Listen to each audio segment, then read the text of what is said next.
General terrace, कैथी brown और Ali group के लोगों से मुलाकातें होती रहती थीं। उसके साथ साथ हम दोनों मनसूबाबंदी में भी मसरूफ थे। चंद रोज बाद मैंने अलहदगी में तहजीब से मुलाकात की और अपना मंसूबा उसके सामने रख दिया। वो हम दोनों ही के लिए हैरत का लम्हा था, इसलिए कि इस मिशन को पाया तकमील तक पहुंचाने के लिए जो मंसूबा मैंने तरतीब दिया था, कमोबेश वही मंसूबा तहजीब ने भी तैयार किया था। ये ज़हनी हम आहंगी की उम्दा मिसाल थी, जिससे ये बात पाया सबूत को पहुंच गई कि हम दोनों एक दूसरे के लिए लाजिम व मलजूम हैं। उसके फ़ौरन बाद हमने अपने प्रोग्राम में अमल का आगाज़ कर दिया। चुनांचे उस रोज़ रात के खाने के बाद मैंने जनरल टेरिस से रवानगी की इजाज़त तलब की। जनरल टेरिस ने शाकी लहजे में कहा, अभी से कहाँ जा रहे हो अली? अभी तो तुमसे ठीक तरह मुलाकात भी नहीं हुई। मैंने हंसकर कहा, मैं जा ही कितने दिन के लिए रहा हूँ, फिर कोई नया मसला उठ खड़ा होगा और फिर मैं हेडक्वार्टर का रुख करूंगा। हाँ जनरल, अब तो गोइटे हिल ही मेरी सरगर्मियों का मरकज बन गया है और घूम फिर कर मैं बिलाखिर यहीं पहुंच जाता हूँ। वो बोला, मैं जानता हूँ अली, तुम यहाँ मुस्तकिल तो नहीं रह सकते, लेकिन जो बात तुमने कही है वो बहुत अहमियत की हामिल है, उस पर गौर करो। मैंने ताज्जुब से कहा, क्या मतलब? मैंने ऐसी कौन सी बात कही थी जिस पर गौर करने की जरूरत पड़ गई? जनरल ने कहा, क्यों ना तुम गोइटे हिल ही को अपना हेडक्वार्टर बना लो। मैंने कहा, वो तो है ही, आदमी किसी मुश्किल में फंसता है तो हेडक्वार्टर से ही मदद तलब करता है या हेडक्वार्टर का रुख करता है। टेरिस बोला, वो तो है, लेकिन मैडम मैल्कम एक्स ने अली ग्रुप तश्कील दिया है जो तंजीम आज़ादी फ़लस्तीन का हिस्सा नहीं है। अपने लोगों को यकजा रखे बगैर तुम काम नहीं कर सकोगे, कहीं न कहीं तो तुम्हें हेडक्वार्टर बनाना ही पड़ेगा। तो क्यों ना गोइटे हिल में ही हेडक्वार्टर बना लो। तजवीज़ बुरी नहीं थी, बल्कि बहुत उम्दा थी। गोइटे हिल में मुझे जो मुराद हासिल थी वो शायद किसी और मुल्क में हासिल नहीं हो सकती थी। जनरल टेरिस की हुकूमत खासी मुस्तहकम हो चुकी थी और फिलहाल उसके जवाल के इम्कानात नहीं थे। मैंने पूछा, तुम्हारा क्या ख्याल है तहजीब? वो बोली, मेरे ख्याल में तो ये एक उम्दा तजवीज़ है और इस पर अमल करने में देर नहीं करनी चाहिए। अगले रोज़ जनरल टेरिस ने एक इमारत हमारे हवाले कर दी। वो पूरा दिन बहुत मसरूफ़ गुजरा। मैंने और तहजीब ने मिलकर अली ग्रुप के नाम से तंजीम आज़ादी फ़लस्तीन की शाख उस इमारत में कायम करने के इंतज़ामात को हतमी शक्ल दी और ये सारे इंतज़ामात उन हाई जैकर्स के सुपुर्द कर दिए जो गोइटे हिल में मौजूद थे। बट को उनका निगरान बना दिया गया। ये सब कुछ इतना अचानक ही हुआ था, लेकिन मैं महसूस कर रहा था कि ये बहुत अच्छा हुआ। इस तरह हमारी एक अलग लेकिन बाकायदा हैसियत मुतय्यन हो गई थी और हम दूसरों से अलग थलग रहकर गोइटे हिल में रहते हुए अपनी सरगर्मियां जारी रख सकते थे। उसे अगले रोज मैं और तहजीब जनरल टेरिस से रुखसत होकर पेरिस के लिए रवाना हो गए। पेरिस में हमने एक होटल में क़याम किया।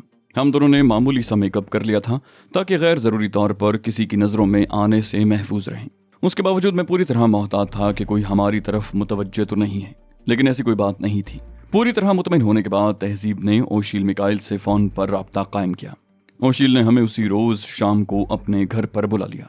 उसी रोज़ शाम के वक्त ओशील मिकाइल अपनी आलीशान कोठी के वसीओ अरीज़ ड्राइंग रूम में हमारा इस्तकबाल कर रहा था। तहजीब ने अपना नन्हा सा विजिटिंग कार्ड निकाल कर उसे दिखाया। उसने टटोलने वाली नज़रों से तहजीब के चेहरे को देखते हुए कहा, आप गालिबन मेकअप में हैं। तहजीब ने कहा, जी हाँ, हमें इसकी ज़रूरत पड़ती है। वैसे अगर आप कहें तो मैं आपको मेकअप उतार के दिखा दूं। ओशील मिकाइल ने कहा, मैं इसकी ज़रूरत महसूस करता हूँ। वो कारोबारी आदमी था और इत्मीनान किए बगैर किसी काम में हाथ डालना उसकी फितरत के खिलाफ था। तहजीब ने मेकअप उतार कर उसे अपना असल चेहरा दिखाया और ओशील मुतमईन हो गया। वो ऐसा मेकअप था कि बआसानी दोबारा हो सकता था। ओशील ने मेरे बारे में इस्तिफसार नहीं किया और ना ही तहजीब ने मेरा तारुफ करवाया। गालिबन ओशील ने अपने तौर पर मुझे उसका मावन या नायब फर्ज कर लिया होगा।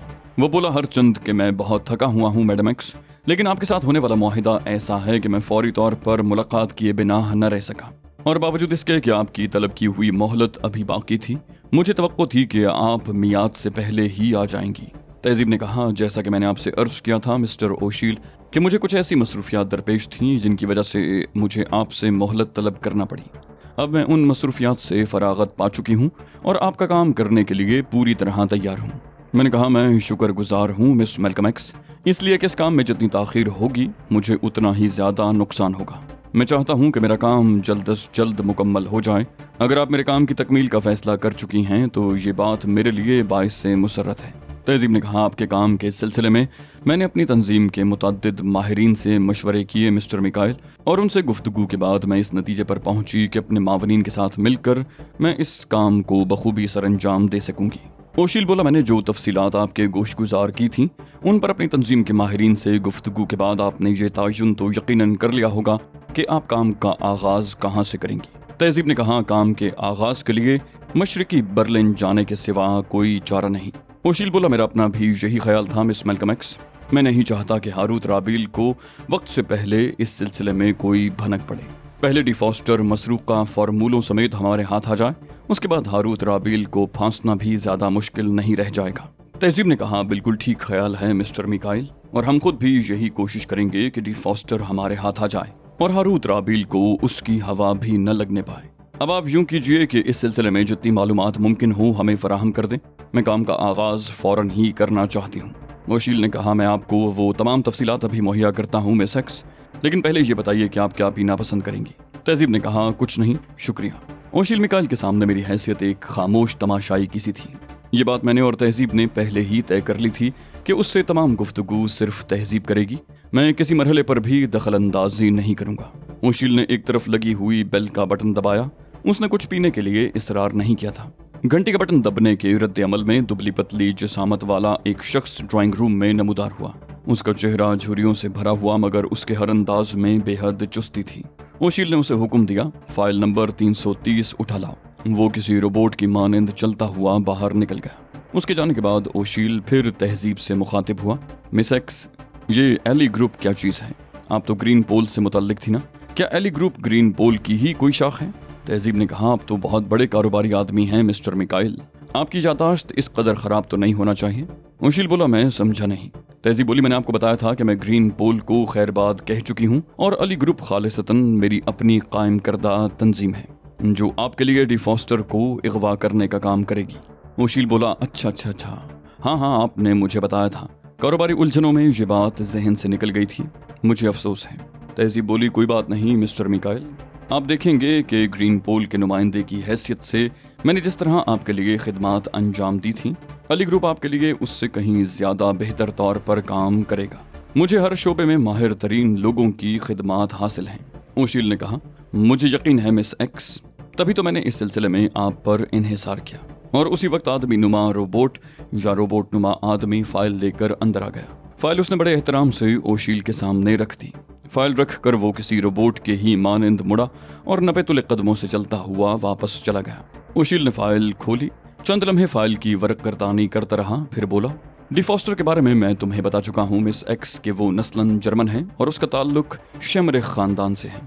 شیمرخ ہٹلر کے معاونین میں سے ایک تھا۔ اگرچہ اس کی داستانیں منظر عام پر نہیں آئیں، لیکن یوں سمجھ لو کہ اذیت رسانی کے جو ہولناک طریقے ہٹلر سے منسوب ہیں ان کی ایجاد شیمرخ کے ہاتھوں ہی ہوئی تھی۔ یہ بات بہرحال تمہیں ذہن میں رکھنا ہوگی کہ مشرقی برلن میں شیمرخ خاندان کے بہت لوگ آباد ہیں جن سے ڈی فاسٹر ہر طرح کی مدد حاصل کر سکتا ہے۔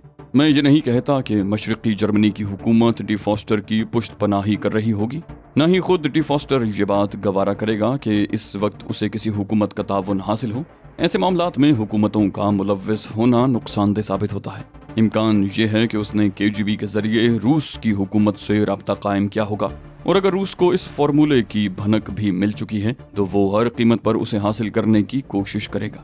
مجھے نہیں معلوم کہ ابھی تک حکومت امریکہ کو ان فارمولوں کی چوری کا علم ہو سکا ہے یا نہیں، لیکن اندازہ یہ ہے کہ ابھی تک یہ راز ہی ہے، ورنہ ہاروت رابیل دھڑلے سے اپنا کاروبار جاری نہ رکھ پاتا۔ یہ بات میرے علم میں ہے کہ صرف 4 روز قبل ایک جنگ پسند ملک نے ہاروت رابیل سے کروڑوں ڈالر کا اسلحہ خریدا ہے۔ مجھے یہ کہنے میں ذرہ برابر بھی جھجک محسوس نہیں ہوتی مس ایکس کہ ہاروت رابیل کو بے پناہ دولت کماتے دیکھ کر میرے دل پر چھریاں چلتی ہیں۔ میں کیسے گوارا کر لوں کہ اسلحے کی دنیا پر اس کی اجارہ داری یوں ہی برقرار رہے۔ میں ہر قیمت پر یہ بات حکومت امریکہ کے علم میں لانا چاہتا ہوں کہ اس کے کیمیاوی اور جوہری ہتھیاروں کی تیاری کے فارمولے ہاروت رابیل نے چوری کروا کے ایک ایسے شخص کے حوالے کر دیے ہیں جو انہیں کسی بھی ملک کے ہاتھوں فروخت کر سکتا ہے۔ یہ بات میں کسی بھی وقت امریکہ کی حکومت کے علم میں لا سکتا ہوں، لیکن میں کچا کام نہیں کرنا چاہتا، اسی لیے میں نے تمہاری خدمات حاصل کی ہیں تاکہ تم مجھے ناقابل تردید ثبوت فراہم کر کے دو، جس کے بعد ہاروت رابیل کے لیے کوئی جائے فرار باقی نہ رہ جائے۔ میں نے اس کام کے عوض تمہیں جس معاوضے کی پیشکش کی ہے اس کی ادائیگی میری ذمہ داری ہے۔ میں تمہیں ڈی فاسٹر کی تصویر بھی فراہم کر سکتا ہوں، مگر یہ نہیں بتا سکتا کہ وہ تمہیں کہاں ملے گا۔ لیکن میں نے تمہیں جس خاندان کے بارے میں بتایا ہے، اگر تم اس کے افراد کو ٹٹولو تو امکان یہی ہے کہ تمہیں ڈی فاسٹر کا سراغ مل جائے گا۔ تہذیب نے کہا ٹھیک ہے مسٹر میکائل، मैं तो महज आपके काम की खातिर अपने मामलात जल्द निपटा कर फ्रांस पहुंची हूँ। ये तफसीलात मुझे दे दीजिए और डी फॉस्टर की तस्वीर भी। नीज मुआवजे की आधी रकम मेरे हवाले कर दीजिए। ओशील बोला, मुझे इस पर कोई एतराज नहीं है मिस एक्स, लेकिन इस बात की क्या जमानत है कि आप काम की तकमील कर ही लेंगी? तहजीब ने कहा, कोई जमानत नहीं है मिस्टर मिकाइल, आपको हमारी कोशिशों पर इन्हिसार करना होगा। हम अपनी तरफ से भरपूर कोशिश करेंगे, लेकिन इस दौरान अगर डी फॉस्टर मसरूका फार्मूलों का सौदा कर चुका है तो जाहिर है हमारी कोशिशें बेनतीजा ही साबित होंगी।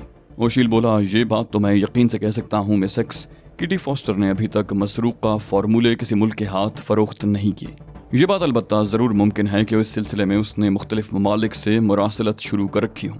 यह भी मुमकिन है कि मुख्तलिफ ममालिक के एजेंटों से वो इस सिलसिले में गुफ्तो शुनीद भी कर रहा हो, लेकिन अगर वो चालाक है तो उसने खुद को पोशीदा ही रखा होगा, क्योंकि इस किस्म के मामलात में ज़िंदगी बड़ी आसानी से चली जाती है।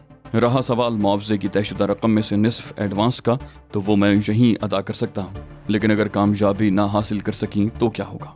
तहजीब ने कहा, आपको इस आधी रकम पर सब्र करना होगा। ओशील मिकाइल ने हैरत से कहा, यानी वो रकम मुझे वापस नहीं मिलेगी? तहजीब ने ज़ेर लब मुस्कुराते हुए कहा, नहीं। ओशील बोला, आप क्या कह रही हैं मिस एक्स? $25 मिलियन मामूली रकम नहीं होती। तहजीब बोली, मैं वही कह रही हूँ मिस्टर मिकाइल जो मेरा उसूल है। बकिया रकम मैं काम की तकमील के बाद वसूल करूंगी, लेकिन निस्फ रकम तो आपको पेशगी ही अदा करनी होगी। ओशील ने मुर्दा से अंदाज में कहा, ओह, क्या ये रकम 25% नहीं हो सकती? मुझे अपना एक बेसाख्ता किस्म का कहकहा जब्त करना पड़ गया। यहूदी कौम इंतहाई कंजूस होती है, और ओशील ने जो बात कही थी वो यहूदी रिवायात के ऐन मुताबिक थी। तहजीब ने कदरे बेरुखी से कहा, नहीं मिस्टर मिकाइल, ये परचून की दुकान नहीं है कि हम सौदेबाजी करें। मेहरबानी करके वक्त ज़ाया करने की बजाय फौरी तौर पर कोई फैसला कर लें। आप 50% रकम पेशगी अदा कर रहे हैं या नहीं? ओशील एक तवील सांस लेकर बोला, मैं इनकार करना चाहूँ भी तो नहीं कर सकता। अपना मंसूबा तुम्हें बताने के बाद जाहिर है मेरे पास इनकार की गुंजाइश नहीं है। तहजीब ने बड़े सुकून से कहा, बिल्कुल ठीक कह रहे हैं मिस्टर मिकाइल, जितनी रकम के इवज मैंने आपके लिए काम करने की हामी भरी है, इतनी रकम तो हारूत राबील हमें सिर्फ अपनी जबान बंद रखने के लिए अदा कर सकता है। मैंने चौंक कर तहजीब को देखा। उसके मुंह से इस किस्म की बात सुनकर मुझे सख्त हैरत हुई। ओशील मिकाइल ने गड़बड़ा कर कहा, ये क्या कह रही हैं आप? हमारे और आपके दरमियान किसी इख्तिलाफ का सवाल ही पैदा नहीं होता। मैंने मुआवजे की आधी रकम पेशगी देने से इनकार तो नहीं किया, मैं उसकी अदायगी के लिए तैयार हूँ। तहजीब ने कहा, शुक्रिया। इसके साथ ही आप हमें शिमर खानदान का जोग्राफिया और वो तमाम तफसीलात भी फराहम कर दें जो डी फॉस्टर के सिलसिले में हमारे काम आ सकें। ओशील बोला, ये फाइल आप अपने पास ही रख लें, इसमें हर चीज़ मौजूद है और इसके बाद आपको मजीद मालूमात की ज़रूरत नहीं पड़ेगी। तहजीब ने ओशील मिकाइल से फाइल लेते हुए पूछा, मुआवजे की रकम कब तक मिल जाएगी? वो बोला, मैं कल ही रकम की अदायगी कर दूंगा, लेकिन उसके फौरन बाद ही आप काम का आगाज कर देंगी। तहजीब ने कहा, ठीक है, जब रकम मिल जाएगी तो काम भी शुरू हो जाएगा। ओशील बोला, लेकिन मिस एक्स, क्या आप मुझे उस रकम की रसीद नहीं देंगी? तहजीब ने कहा, क्यों नहीं दूंगी मिस्टर मिकाइल, आप रसीद तैयार करवा लीजिएगा, जिस पर मेरे और आपके दरमियान होने वाले मुआहदे की तफसील दर्ज हो, मैं उस पर दस्तखत कर दूंगी। ओशील ने हैरत से कहा, क्या मतलब? तहजीब ने कहा, मतलब ये कि रसीद पर यह भी तो दर्ज होगा कि मैंने कौन सा काम सर अंजाम देने के एवज इतनी खती रकम वसूल की है। ओशील थोड़ी देर तक तहजीब को मुतहज्जराना अंदाज में देखता रहा, फिर एक गहरी सांस लेकर बोला, ग्रीन पोल की किसी नुमाइंदा को इतना ही ज़हीन होना चाहिए। मैं तो आपका इम्तिहान ले रहा था मिस एक्स, भला कैसी रकम और कहाँ का मुआहदा? आप कल तक इंतजार कर लें, कल रकम की अदायगी हो जाएगी, लेकिन मुझे आगाह कर दीजिएगा कि आप मशरकी जर्मनी के लिए कब रवाना होंगी। तहजीब ने कहा, बहुत बेहतर मिस्टर मिकाइल, अब हमें इजाज़त दें। ओशील बाहर तक हम दोनों को छोड़ने आया। वापसी में तहजीब कहे लगा रही थी, मैं भी हंस रहा था। मैंने कहा, मुझे ताज्जुब है तहजीब। बोली, किस बात पर? मैंने कहा, तुम इतनी अच्छी कारोबारी कैसे हो गई? वो बोली, मैं इतनी ही अच्छी कारोबारी थी, लेकिन किसी ने मेरे रास्ते बदल दिए। उसने एक निगाह मेरे पर डाली। मैंने कहा, ये कमबख्त ओशील भी बेहद चालाक है, उसने यकीनन अपने तौर पर भी डी फॉस्टर के बारे में मालूमात हासिल करने के इंतजामात जरूर किए होंगे। तहजीब ने सर हिलाकर मेरी बात की तायद कर दी। ओशील मिकाइल को अगर ये मालूम हो जाता कि अली ग्रुप क्या है तो यकीनन वो ये केस कभी तहजीब के सुपुर्द न करता, खा कुछ भी हो जाए। ये उसकी बदकिस्मती थी कि वो तहजीब की सिर्फ ग्रीन पोल वाली हैसियत से आगाह था और इसीलिए इस जाल में फंस गया था। हम इस सिलसिले में सिर्फ कारोबारी थे। कारोबार को फरोग देने के लिए हम जो कुछ भी करते जायज़ होता। मैंने और तहजीब ने इस जो कुछ के बारे में बड़ी तफसीली गुफ्तगू की थी, मगर वो सब बात की बातें थीं। फिलहाल तो हमें काम की इब्तिदा करनी थी। दफतन तहजीब ने कहा, अली क्या बर्लिन में हम दोनों को यकजा रहना चाहिए? मैंने चौंक कर पूछा, क्या मतलब? बोली, मेरा ख्याल है हमें वहाँ अलहदा अलहदा रहना होगा ताकि एक दूसरे पर नजर रख सकें। मैंने बेचैनी से कहा, फिर वही अलहदगी? तहजीब हंस पड़ी। बोली, हम इसके आदी हैं अली, और हमें इस बात पर यकीन रखना चाहिए कि तकदीर हमें हर हाल में यकजा कर देगी, खा कुछ भी हो जाए। मैंने कोई जवाब न दिया। थोड़ी देर के बाद वो दोबारा बोली, मैंने बहुत सोच समझ कर फैसला किया है, इस केस पर सिर्फ हम दोनों ही काम करेंगे। अली ग्रुप के किसी मेंबर को इस्तेमाल नहीं किया जाएगा। हाँ, अगर इस मुहिम के दौरान किसी मरहले पर हमें जरूरत पड़ी तो उनमें से किसी को बुलवा लेंगे, वरना नहीं। अलग अलग रहकर काम करने से ये फायदा होगा कि किसी मुश्किल में हम में से एक दूसरे की मदद कर सकेगा। मैंने तवील सांस लेकर कहा, ठीक है तहजीब, तुम्हारी किसी तजवीज़ से मुझे इख्तिलाफ नहीं हो सकता। अगले रोज ओशील मिकाइल ने रकम की अदायगी कर दी। हमने वो रकम गोइटे हिल में साइमन हाउस के AG डिपार्टमेंट को भिजवा दी। हमारी सारी तैयारियां मुकम्मल थीं और मेरे और तहजीब के दरमियान सारे मामला तय हो चुके थे। हम दोनों को अलग अलग सफ़र करना था और तहजीब से मेरी मुलाकात बर्लिन के गिलार्ड होटल में तय हुई थी। मुझे एक सयाह की हैसियत से पहले फ्रैंकफर्ट और फिर वहां से बर्लिन का सफ़र करना था। मैं उसी रोज़ पेरिस से रवाना हो गया। फ्रैंकफर्ट में मेरी मुलाकात एक बरतानवी सयाह से हो गई जिसका नाम डिक्सन था। अगर उससे मेरी मुलाकात ना हुई होती तो मुझे बर्लिन जाने के सिलसिले में मालूमात के हुसूल में खासी दुश्वारियों से गुजरना पड़ता। डिक्सन ने मुझसे कहा, जर्मनी आकर दूसरी जंग अजीम की यादगारें देखे बगैर चले जाना बड़ी बदज़ौकी की अलामत है। मैंने कहा, मैंने भी इसी गरज से जर्मनी का सफ़र किया है। वो बोला, तो फिर साथ ही बर्लिन क्यों ना चलें? मैंने कहा, कोई हर्ज नहीं है, लेकिन जरिए सफ़र क्या होगा? वो बोला, ऑटो बयान पर सफ़र करने वाले बेहद फराख दिल होते हैं और हम जैसे गरीब लोगों को लिफ्ट देते रहते हैं। मैंने खदशा जाहिर किया, अगर लिफ्ट न मिली तो? डिक्सन ने बड़े एतमाद से कहा, सवाल ही पैदा नहीं होता, और उसका ये एतमाद गलत साबित न हुआ। एक मुअम्मर जोड़े ने जो तकरीबन अपनी ही उम्र की फॉक्स वैगन में सफ़र कर रहा था, अपनी फॉक्स वैगन में हमें जगह दी थी। मर्द का नाम हैमर शूटलर था और उसकी बीवी आलर कोख थी। दौरान सफ़र उन्होंने हैमबर्गर के साथ कॉफ़ी पिलाई, लेकिन फॉक्सी की रफ्तार बहुत सुस्त थी। मैं तो खैर सुकून से बैठा था, मगर डिक्सन बहुत मुस्तरिब नजर आ रहा था। बिलाखिर उससे रहा न गया और वो बोल पड़ा, गलती हो गई, ये बूढ़ा जोड़ा तो हमें अपनी उम्र के इख्तिताम तक ही बर्लिन पहुंचाएगा। मैंने बौखलाकर कहा, क्या गजब कर रहे हो डिक्सन, इन लोगों ने सुन लिया तो बुरा मान जाएंगे। इनका यही एहसान क्या कम है कि इन्होंने हमें लिफ्ट दी है? वो बोला, ऑटो बयान पर एहसान लिफ्ट देने वाले का नहीं बल्कि लिफ्ट लेने वाले का होता है। वैसे भी वो अंग्रेजी जानते नहीं। मैंने पूछा, तुम्हें कैसे इल्म हुआ? वो बोला, वो बता चुके हैं कि जर्मन नैयाद हैं और जर्मन नैयाद आज भी अंग्रेजी से नफरत करते हैं। मैंने उसकी बात रद्द करते हुए कहा, यह सिर्फ तुम्हारा ख्याल है, वरना ऐसी कोई बात नहीं। वो बोला, ये मेरा तजुर्बा है। उनके दिल आज भी साफ नहीं है और ये आज भी नाजीज़म के परिस्तार हैं। मैंने कहा, इसकी वजूहात हैं डियर। डिक्सन ने कहा, वो क्या? मैंने कहा, जर्मनी की शिकस्त के बाद इत्तेहादियों ने उसके खिलाफ जो प्रोपेगेंडा मुहिम शुरू की थी वो मुबालगे की इंतहा से भी बढ़ गई थी और इसकी वाहिद वजह ये थी कि उन्हें इसके मौके मयसर थे। अगली सीट से हैमर शूटलर की आवाज़ आई, ये एक ठोस हकीकत है दोस्त, जिसे आज नहीं तो कल तस्लीम किया जाएगा। डिक्सन ने आंखें बंद करके ज़बान दांतों तले दबा ली। मुझे हंसी आ गई। डिक्सन का ये ख्याल गलत साबित हो गया था कि जर्मन अंग्रेजी से नाबलद होते हैं। उसके बाद सफ़र का ज़्यादातर हिस्सा खामोशी से गुजरा। रात के पिछले पहर हम मशरक़ी जर्मनी की सरहद में दाखिल हुए। सरहदी मुहाफिजों ने हमारे पासपोर्ट चेक करके हमें वीज़ा ऑफिस भेज दिया, जहां हमें अपने काम में कोई दिक्कत पेश नहीं आई और उसके बाद हमने आगे का सफ़र शुरू कर दिया। सरहदों के दरमियान हैबतनाक इमारतें फैली हुई थीं जो हिटलर के दौर की यादगार थीं। लातादाद हिफाजती मीनार नजर आ रहे थे जहां मशीन गन बरदार मुसल्ला मुहाफिज पहरा दे रहे थे। कई मकामात पर हमारे कागजात चेक किए गए और हमारा सफ़र जारी रहा।